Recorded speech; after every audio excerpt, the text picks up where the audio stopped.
A fork trembled in my hand as I stared at the empty chair across from me, the one where my brother should have been sitting on. Thanksgiving 2019, except he'd been dead for 3 weeks, and nobody had thought to remove his place setting. Before we continue, if you'd like to join me for more stories like this, feel free to subscribe. I share a new one every day. And if you don't mind, leave a comment and tell me where you're listening from and what time it is for you right now. I love seeing how far these stories travel. The silence around that table was the kind that presses against your eardrums, a kind that makes you hear your own heartbeat, the scrape of your own breathing. My mother had set the table the night before, methodically placing each dish and glass and folded napkin the way she had for 37 years. The way she always did, as if ritual could somehow resurrect the dead or at least make their absence less obscene. She'd even put out Marcus's favorite wine glass, the one with the chipped base that he refused to let her throw away because he drunk from it the night he got engaged the night before the car accident that meant there would never be a wedding. I should tell you that this story isn't really about my brother, or it is, but it isn't. The way all stories about absence are really about presence, about the weight of what isn't there, the gravitational pull of empty space. This is a story about tables and the meals we gather around and the ghosts we seat among us, sometimes knowingly, sometimes because we can't help it, because memory has its own chair at every table and takes up more room than any living person ever could. My mother's hands shook when she brought out the turkey that year, and I watched as she placed it in the center of the table right between Marcus's untouched plate and my father's, and my father looked at her, the way you look at someone who is walking too close to the edge of a cliff. We didn't say grace that year, not the way we usually did, holding hands in a circle and taking turns listing what we were grateful for. Instead, we sat in that pressurized silence, and I thought about all the other tables across the country, across the world, that had empty chairs nobody wanted to acknowledge, places set for people who would never arrive. The thing about absence is that it's not passive. It doesn't just sit there quietly in the background. Absence is active, aggressive even, the way it inserts itself into every conversation, every glance.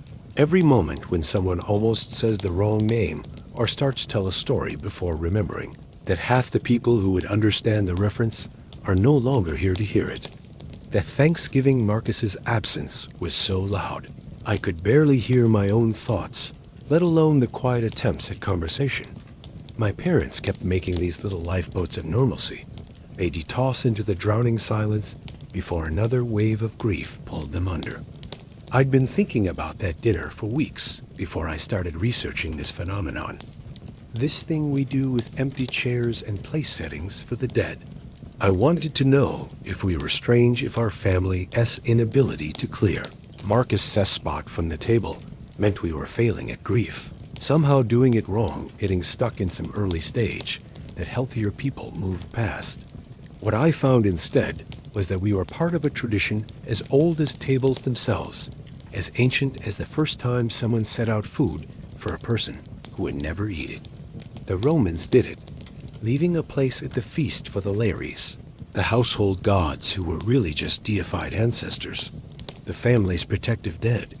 They set out food and wine and make offerings at every meal because they understood something we there tried to forget in our modern sanitized relationship with death, that the dead don't actually leave our tables, not in any way that matters.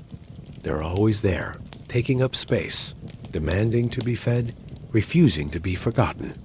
In Jewish tradition, there's the custom of leaving a seat for Elijah at the Passover Seder, a place set for the prophet who never arrives, but whose potential arrival transforms the entire meal into an act of hope, of waiting, of faith in things unseen. The empty chair becomes a threshold, a doorway between this world and whatever comes next, between memory and prophecy, between the dead who haunt us and the future we can't yet see. I started asking people about their empty chairs, their missing guests, their tables with gaps that nobody wants to fill.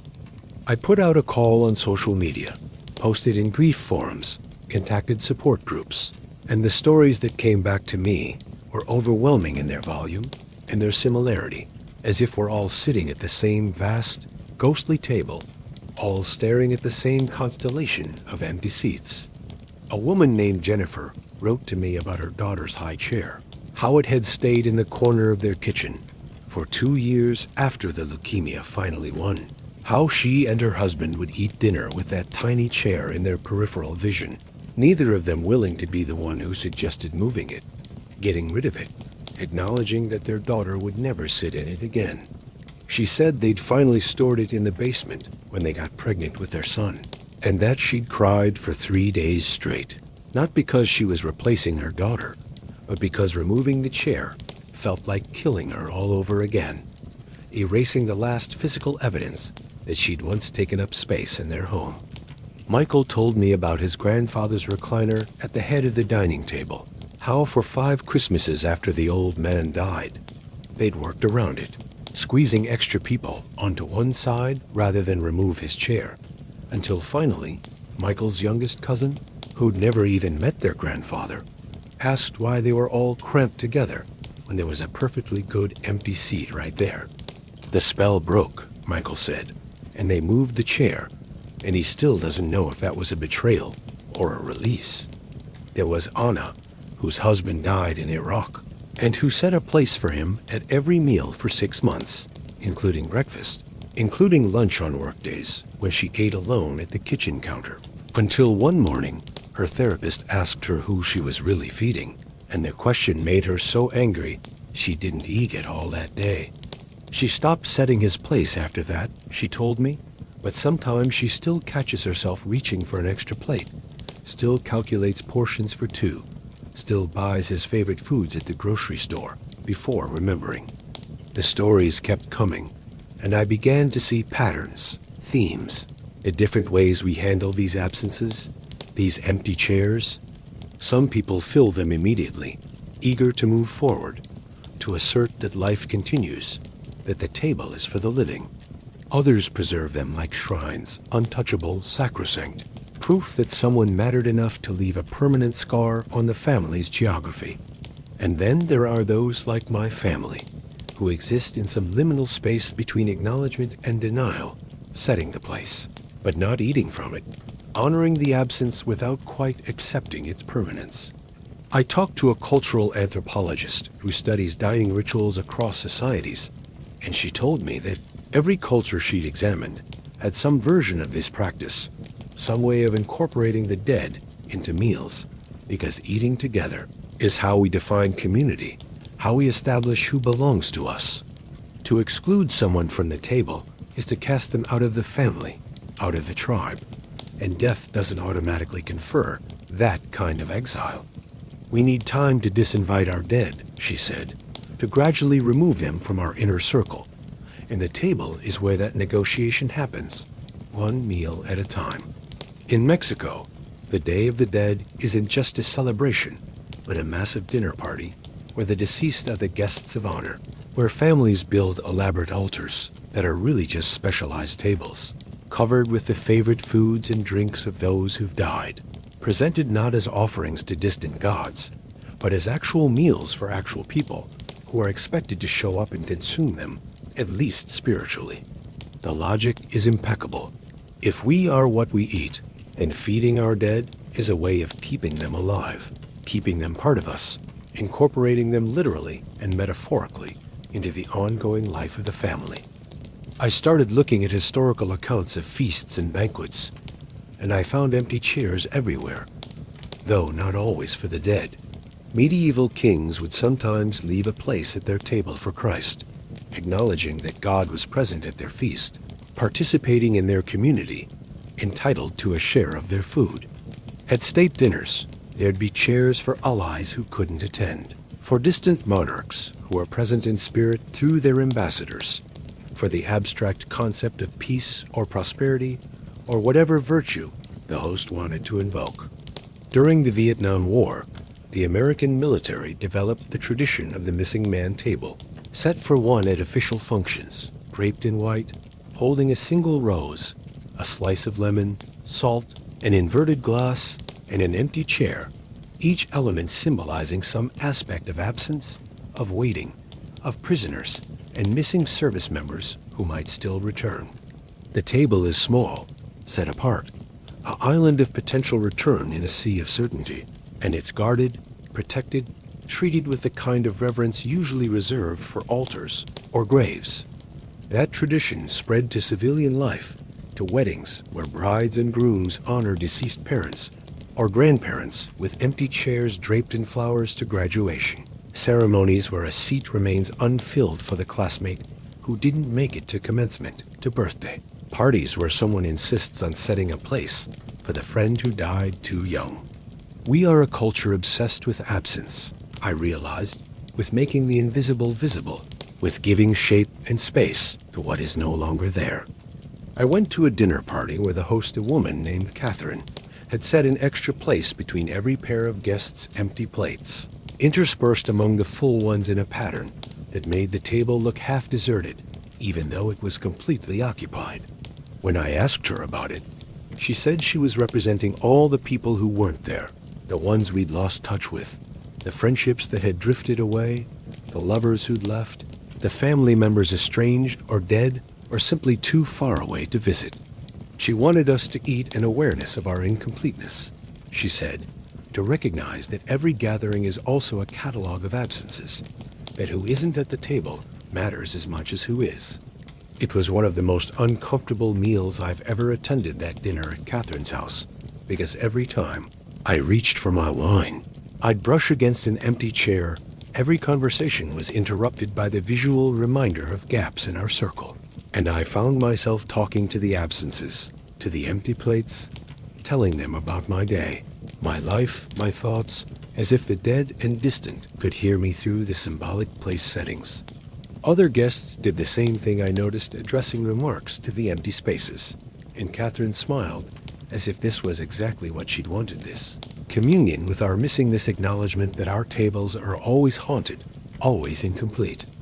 There's a Buddhist practice I learned of feeding hungry ghosts, restless spirits who are trapped between worlds by their attachments, their unsatisfied desires, their inability to let go of life.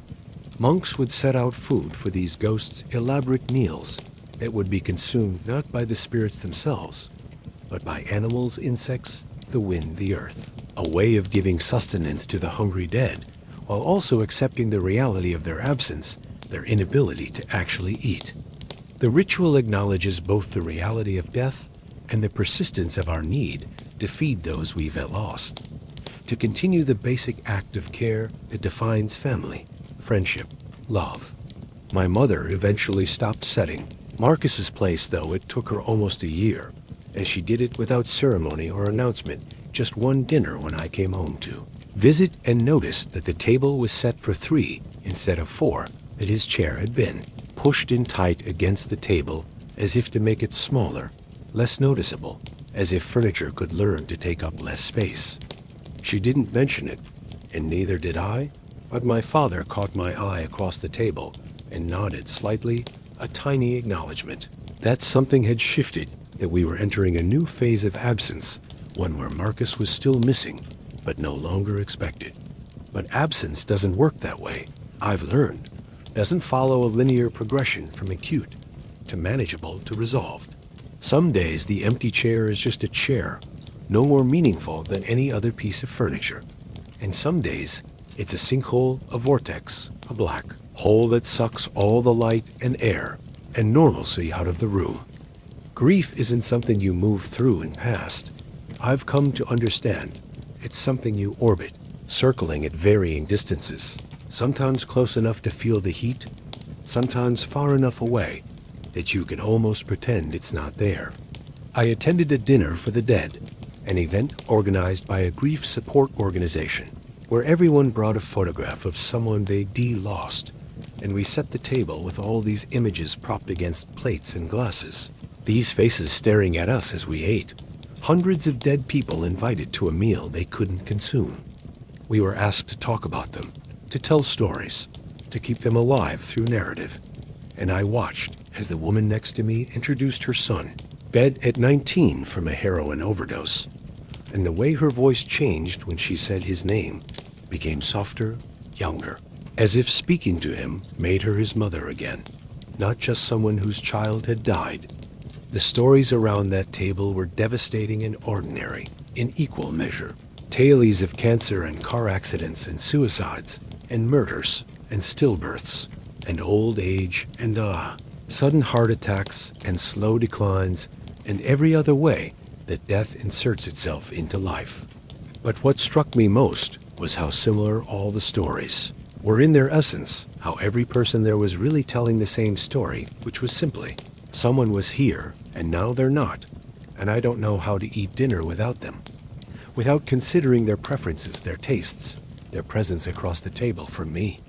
A man named David told us about his wife's seat on the back porch where they drunk coffee every morning for 30 years. How he still makes 2 cups, still carries hers out and sets it on the arm of her empty chair, still says good morning to the space where she used to be.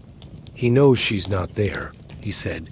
He's not delusional, but the ritual makes her more there than she would be otherwise, keeps her part of his morning routine, resists the erasure that death attempts to impose. There's something about eating together that's fundamental to our humanity. Anthropologists told me, something that predates agriculture, language, maybe even tool use. We've been gathering around fires and sharing food for hundreds of thousands of years, and every time we do it, we're reenacting an ancient ceremony, affirming our membership in the tribe, in the family, in the category of people who matter to each other enough to share resources.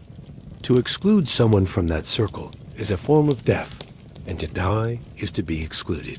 So we resist by continuing to set places, continuing to save seats, continuing to make room for those who are no longer there. I started paying attention to how restaurants handle this, the logistics of empty chairs at commercial tables, and I noticed that servers are trained to remove extra place settings immediately, to eliminate any evidence of absence, to pretend that every table is exactly as full as it's meant to be. It's a kindness, I suppose, but also a erasure, a refusal to acknowledge that most of us are eating with ghosts, with memories of other meals, other companions, other times when this same table held different people. There was a restaurant in Portland where a regular customer had died suddenly, and the staff couldn't bring themselves to seat anyone at his usual table for weeks afterward, would lie to customers and tell them it was reserved, would skip over it in the rotation, even on the busiest nights, until finally the owner put up a small plaque dedicating the table to the deceased man's memory. And after that, people could sit there again because the absence had been acknowledged, named, given official status. I interviewed a woman who worked as a wedding planner, and she told me that memorial tables had become increasingly popular at receptions. Elaborate displays with photographs of deceased family members, candles, flowers, sometimes empty chairs, arranged around them as if the dead were having their own private party, adjacent to the living one. She said it made her uncomfortable at first, this importing of death into celebrations, but she'd come to see it as healthy, as honest, as a recognition that every wedding is also a funeral for all the relationships that ended, all the people who didn't live to see this day, all the versions of ourselves we had to kill to become who we are now. The table as a site of transformation, I thought, not just of food, but of relationships, of identities, of the stories we tell about ourselves. We are different people at different tables, with different companions, and when someone disappears from our table, we have to become someone new, someone who eats without them, who passes dishes to other hands, who tells stories they'll never hear. I went to a Christmas dinner at my aunt's house, where my cousin had hung photographs of deceased family members on the wall behind the table, a gallery of the dead watching us eat, and my uncle joked nervously about being judged by our ancestors, about how Grandpa would have hated the store-bought pie, how Great-Aunt Eleanor would have disapproved of the wine we were drinking. But underneath the jokes was a real awareness of being watched, of performing our family identity for an audience that included ghosts, of eating under the gaze of those who'd once sat in our very chairs, who'd established the traditions we were now attempting to maintain. There is a Japanese practice of keeping a photograph of deceased family members on a small altar in the home, offering them food and drink daily, speaking to them about family news, treating them as if they're still present, still interested, still part of the household. It's not considered morbid or unhealthy, but simply proper. A recognition that death doesn't end relationship, doesn't terminate our obligations to one another, doesn't excuse us from the basic courtesies of family life. I talked to a gerontologist who studies aging and death, and she told me that one of the most devastating aspects of growing old is watching your table shrink, seeing more and more empty chairs accumulate, until you're the last person left from your original cohort eating alone or with strangers, the only one who remembers how full the table used to be. The loneliness of survival, she called it, the burden of being the one who remains when everyone else is gone. She told me about visiting elderly patients in care facilities who talk about their dead spouses, parents, siblings, as if they were still alive, still present, still part of their daily lives, and how the staff would sometimes try to correct them to remind them that these people had died, as if acknowledging reality was more important than maintaining connection. But who is reality really serving in those moments? She asked me. Who benefits from forced acceptance of absence when the presence of memory is doing no harm? I thought about my mother setting Marcus's place for those months after his death, and how everyone kept telling her she needed to stop, needed to accept that he was gone, needed to move on, as if these were simple tasks like doing laundry or paying bills. What they didn't understand was that setting his place was her way of moving on, her method of gradually transitioning from expecting him to walk through the door to understanding that he never would. A slow letting go that looked from the outside like denial, but from the inside felt like the only kind of goodbye she could manage. There is a difference between refusing to accept death and refusing to accept the erasure that death tries to impose. I realized between denial and defiance, between delusion and devotion. Setting a place for the dead isn't crazy. It's the opposite of crazy. It's a radical insistence on the ongoing reality of relationship, on the persistence of love beyond the boundary of life, on the right of the dead to continue occupying space in our homes, our hearts, our tables. I started experimenting with this myself, setting an extra place at my own small table when I ate alone, and I found that who occupied that place changed night to night, sometimes Marcus, sometimes my grandmother who died when I was 12, sometimes friends I'd lost track of, sometimes versions of myself that no longer existed, the person I was before trauma, before loss, before I understood that everyone at every table is temporary, that we all just borrowing our chairs for a little while before we become the empty place. Someone else has to figure out how to navigate around. The empty chair became a portal, I found, a way of accessing memories and conversations I thought were lost, of continuing relationships I'd assumed were finished, of feeding parts of myself that had been starving for attention, for recognition, for the simple acknowledgement that they'd once existed and mattered. I'd cook elaborate meals and eat them across from that empty chair and talk out loud about my day, my worries, my hopes. And it didn't matter that no one was listening. Or maybe someone was. Or maybe the act of speaking was itself the point, the way prayer works, regardless of whether anyone's receiving it. A therapist I interviewed told me that many of her clients found comfort in continuing to cook deceased loved ones. Favorite meals, setting their places, even serving their portions as a way of maintaining connection, of keeping skills and knowledge alive, of resisting the amnesia that grief can bring. One woman made her husband's signature chili every Sunday for 5 years after his death, even though she didn't particularly like chili, because the recipe was his and making it made him present, made him the author of something she consumed, incorporated his essence literally into her body through the food he taught her to prepare. This is cannibalism by other means, I thought. This eating of the dead through their favorite foods, through the meals they taught us to cook, through the dishes that carry their memories.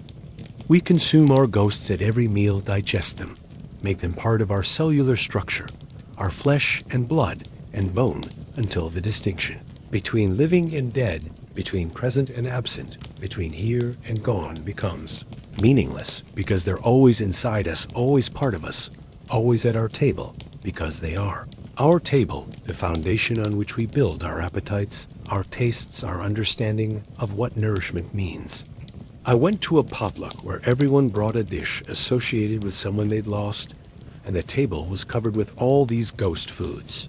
These recipes carried forward by the living as a form of memorial of testimony of refusal to let death have the final word about who gets to feed us. There was someone's grandmother's lasagna, another person's father's barbecue sauce, a friend's signature cocktail, a mother's chocolate cake, and as we ate, we told the stories behind the dishes, the contexts in which we'd first tasted them, the hands that had prepared them, the voices that had explained the recipes, the love that had motivated their creation. Food is memory made tangible. I thought, history you can taste, the past literally embodied in the present through the continuation of recipes, techniques, traditions. When you eat your grandmother's cookies, you're not just eating flour and sugar and butter. You're eating her childhood, Christmases, her mother's instructions, her own children's birthdays, her decision to add an extra teaspoon of vanilla, her hands, shaping the dough, her belief that love could be baked and consumed and would nourish not just bodies but souls. I talked to a chef who specialized in memorial dinners events where she'd recreate deceased people's favorite meals for their surviving. Family members researching recipes, hunting down specific ingredients, attempting to resurrect through cooking the exact tastes, smells, textures that the dead had loved. She said it was the most emotionally difficult work she'd ever done, that clients would break down, crying over a perfectly executed pot roast that she watched grown men sob into their plates because she managed to replicate their mother's exact method of seasoning chicken. But she believed in the work. She told me, believed that these meals were a form of resurrection, however temporary, that for the duration of dinner, the dead were actually present, actually feeding their loved ones one last time, actually continuing to perform the fundamental act of care that defines what it means to be family. The empty chair across from the person eating might be empty, she said, but the plate in front of them was full, and that fullness came from the dead, from their knowledge, their skills, their particular way of loving through feeding. I started thinking about all the ways we feed our dead, not just through place settings, but through the continuation of their preferences, their dietary restrictions, their favorite foods even when they're not there to eat them. How many widows still buy their deceased husband's preferred brands of coffee, still avoid the foods they disliked, still organize their pantries according to systems the dead established? How many orphans still cook according to their parents' methods, still hear their voices correcting techniques, still measure ingredients by memory of hands that are now just bones? The dead are the most demanding guests, I realized, because they require everything but consume nothing, because they insist on presence without offering participation, because they transform every meal into a memorial service, whether we want them to or not. You cannot uninvite your ghosts, cannot ask them to leave, cannot enforce boundaries with the dead the way you can with the living, and so they accumulate year after year, decade after decade, until your table is more crowded with the absent than the present, until you're eating in a room full of empty chairs, each one holding someone who refuses to be forgotten. I attended a Quaker silent meal, where 20 of us sat around a long table and ate without speaking, and in that silence, I became acutely aware of absence, of all the noise that usually covers the sound of empty chairs, of all the conversation and laughter and arguments that distract us from noticing who isn't there. In the quiet, I could hear them, the missing, their absence so loud it drowned out the scrape of forks on plates, the rustle of napkins, the breathing of the living, and I understood why we talk during meals, why we fill the air with words and music and the television in the background, because silence makes room for ghosts, and most of us have more ghosts than we can stand to acknowledge. A historian told me about Victorian mourning practices, how the bereaved would wear black for years, how they keep locks of the deceased's hair and jewelry, how they maintain elaborate rituals of memorial that seem excessive to our modern sensibilities, but were really just honest, just an open acknowledgement that death changes everything, that losing someone requires years of adjustment. That grief isn't something you feel for a few weeks then get over, but something you wear, something you carry, something you build your life around. We've lost that honesty, she said, replaced it with this expectation that people should bounce back, quickly, should be functional and pleasant, and past it within months, should definitely not be setting places at the table for people who are obviously empirically verifiably dead. But the Victorians understood something we've forgotten, which is that the dead don't leave. They just stop responding, stop eating, stop occupying their chairs in ways that others can perceive. And if that's death, if that's what it means to be gone, then maybe setting an extra place is the sanest response, the most rational acknowledgement of an irrational situation. I interviewed a family who kept their son as bedroom, exactly as it was when he died at 17, his clothes still in the closet, his posters still on the walls. His bed made his desk set up as if he might walk in any moment and sit down to do homework. Outsiders called it a shrine, called it unhealthy, said the family needed to move on, to let go, to accept reality. But when I asked them about it, they said the room wasn't a denial of death, but an affirmation of life. A testimony that he'd existed, mattered, taken up space in their home, in their hearts. And they saw no reason to erase that evidence, just because other people were uncomfortable with their method of mourning. They'd moved his place at the table into storage, though, the mother told me, because that was too painful, too much a reminder that he'd never eat with them again, never ask for seconds, never complain about the vegetables, never steal bites off his sister's plate when he thought no one was looking. The bedroom could stay exactly as it was, because it was static, frozen, a museum of past moments. But the table was active, ongoing, a site of continued life. In his absence, it was too loud, too disruptive, too honest about what death actually means. I thought about that distinction, a lot, about which absences we can tolerate and which ones we have to eliminate, and I realized it's different for everyone, that there's no right way to arrange your relationship with your dead, no proper method for seating your ghosts. Some people need the empty chair to make sense of dinner, need the visual reminder of who's missing to justify why the meal tastes wrong, why the conversation feels incomplete, why they can't remember how to enjoy eating anymore. Other people need the chair removed immediately, need to visually reset the table to match their new reality, need to practice eating in a world that no longer includes the person they've lost. Both approaches are valid, a grief counselor told me. Both are ways of honoring a relationship while acknowledging its transformation. And the worst thing we do to grieving people is insist there is a right way to do this, a proper timeline for removing place settings, an appropriate duration for keeping chairs empty. Everyone has to find their own pace, their own method, their own way of gradually transitioning from setting a place for someone to accepting that they'll never arrive. But what about the people who never arrive? I wondered. The ones who aren't dead, but might as well be. The estranged family members, the ex-lovers, the friends who drifted away, the children who stopped calling. Do we set places for them, hold seats for their potential return, or do we fill their chairs immediately, claim their absence as abandonment rather than tragedy, refuse them the courtesy we'd extend to the dead? I talked to a woman whose adult daughter had cut off all contact 15 years ago, and she still set a place for her at every holiday meal, still bought birthday presents that went unsent, still maintained a relationship with someone who'd made it clear she wanted no relationship at all. It looked pathetic from the outside. The woman admitted this refusal to accept rejection, this insistence on loving someone who didn't love her back. But she said the alternative was worse, was giving up, was saying that her daughter was dead to her. And she couldn't do that, wouldn't do that, would rather be pathetic than give up hope that someday that empty chair might be filled again. Hope is what makes empty chairs unbearable.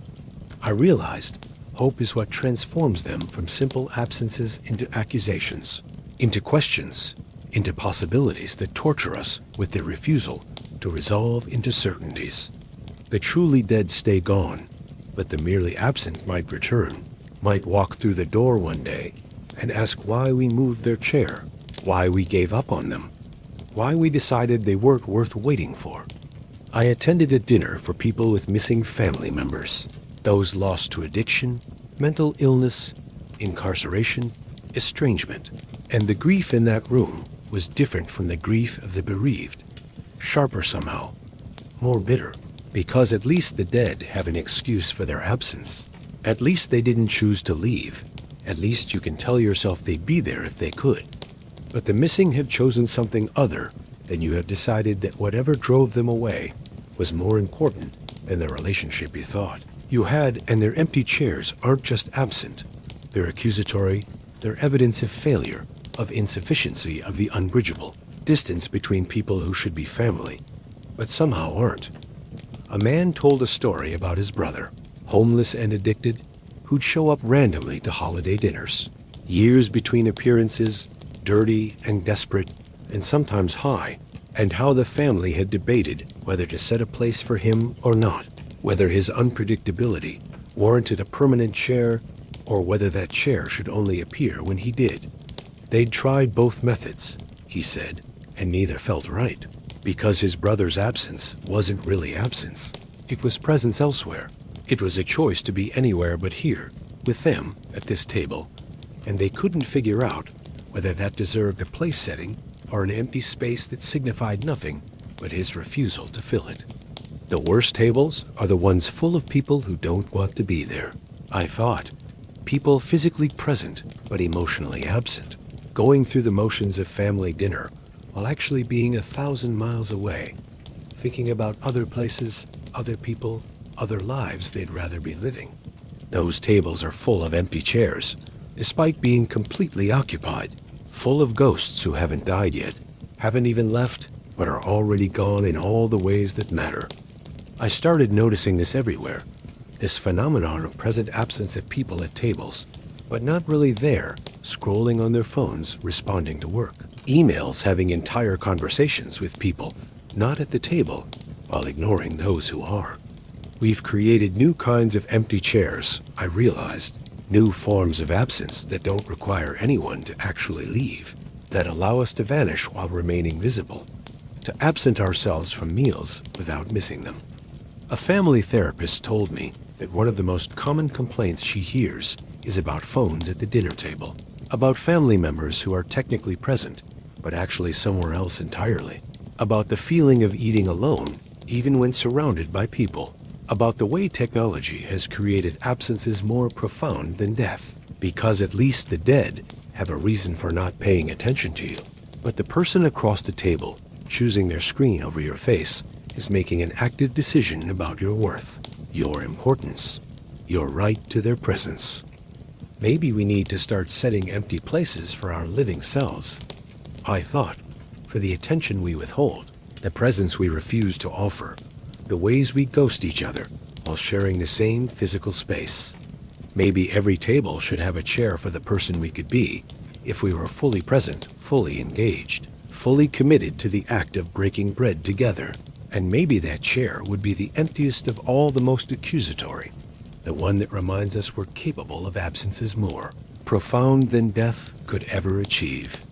I went back to that first Thanksgiving after Marcus died, to that table with his untouched place setting, and I realized now that the problem wasn't his empty chair, but ours.